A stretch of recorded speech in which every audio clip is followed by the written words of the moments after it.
Chapter 32. The Animal Tells. The Happy Tales. Animal Shelter in Elmira, New York. I don't know about you, but sometimes when I'm reading, my brain is a little faster than my mouth. And so my eyes see the words before my mouth actually speaks the words. So that's what I did. Just a little ahead. I'm just so excited. By 8:45 the next morning, I am sitting on our porch, just in case Uncle Weldon arrives early. He arrives at 8:55, and I jump from the couch, call goodbye to my father, and run across our yard to the truck. Uncle Weldon and I are in a good mood on the drive to Elmira. We talk about homonyms and prime numbers, and I tell him about Parvani's mother. Parvani cries a lot at school, I add. I think she's very sad. I cheer her up with homonyms. The closer we get to Elmira, the more I talk. Uncle Weldon, there's a sign for Happy Tales Animal Shelter. Tales has a homonym. Tales, that's a good sign, isn't it? Isn't it a good sign? I think it is. I'm sure Rain is the 23-pound blonde dog with the 7 white toes that someone brought in. Both 23 and 7 are prime numbers. Rose, my uncle interrupts me. Don't get too excited. Just in case. Just in case what? Just in case the blonde dog with the 7 white toes isn't Rain after all. Okay? Okay, I say.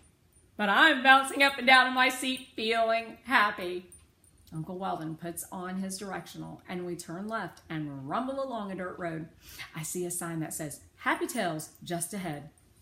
Soon the road ends in a parking lot by a long, low building.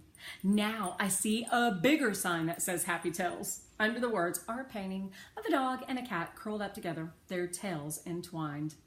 Where do we park? Where do we park? I cried. Rose, calm down, says my uncle. Here's a parking space, and over there I see a sign that says office. Let's go. I run ahead of my uncle through the parking lot and along a walk to the office sign. I pull open a door. Inside I see a waiting room with a desk and a lot of hard plastic chairs. Some of the chairs are occupied. Most of them are empty. I don't pay any attention to the people in the chairs. I'm only interested in the man behind the counter. Rose, slow down, my uncle calls after me, but he's laughing. I step up to the desk, stand on my tippy toes, and say to the man, my name is Rose Howard. I called yesterday about my dog. I explain about Rain again, and the man begins to smile. Yes, he says. We were hoping you would come in. Just a moment. Let me get the shelter manager. He speaks into a phone on the desk, and a few minutes later, a door at the back of the room opens, and a woman walks through it. She's holding a leash and saying, come on, girl. I watch the leash as it follows the woman through the door. I watch and I watch until finally I can see what's at the other end. Rain! I cry. I run to her. Rain seems confused at first. Her eyes dart around the room as she looks at the strange people. But then they settle on Uncle Weldon and me, and she begins to leap and jump and yip and bark.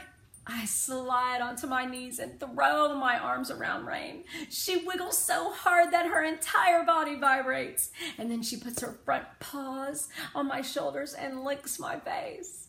Rain, I say again. I look behind me at Uncle Weldon. It's really her, I whisper. I see that my uncle is crying. And then I see that the woman with the leash is crying, and so is the man behind the desk. And so are 2 of the people sitting in the hard plastic chairs. Tears are running down my own face, but Rain licks them away, so I don't have to worry about them. When Rain and I finally settle down and everyone has stopped crying, the shelter manager holds out her hand to Uncle Weldon and says, my name is Julie Capperell. Uncle Weldon and Julie Capperell talk for a while. I don't pay much attention to what they're saying. I sit on the floor where Rain has climbed into my lap, and I stroke her ears and her paws and examine her closely. She looks thin, and she has some cuts on her face and some marks on her belly that might be insect bites. But she is still my Rain. After a long time, I hear Mrs. Capperell say to my uncle, it's clear that this lucky pup has found her owners, but I have to follow procedure before we release her to you. Could you please show me some identification? I need to make sure that the information on your ID matches the information on the microchip. I'm a little confused because the chip says the dog's name is Olivia, not Rain. I twist my head around to look at Uncle Weldon. I'll be happy to show you my driver's license, he says, but I should tell you that I'm Rose's uncle, not her father, and I have to interrupt the conversation. What's a microchip? I ask. Do you have any pets? Do they have microchips? I have adopted 2 dogs from a shelter. They're both rescues, what you call them when you rescue them from a shelter. And that is actually one of the policies that they have whenever you adopt a pet from a shelter, is they always microchip them. And so I know what it is. I'm not sure if you do. They're about the size of a grain of rice, and it actually contains whatever the owner's information is. Ours has my husband's name in it and his cell phone number, and it also gives the location of where we adopted the dog from and her name.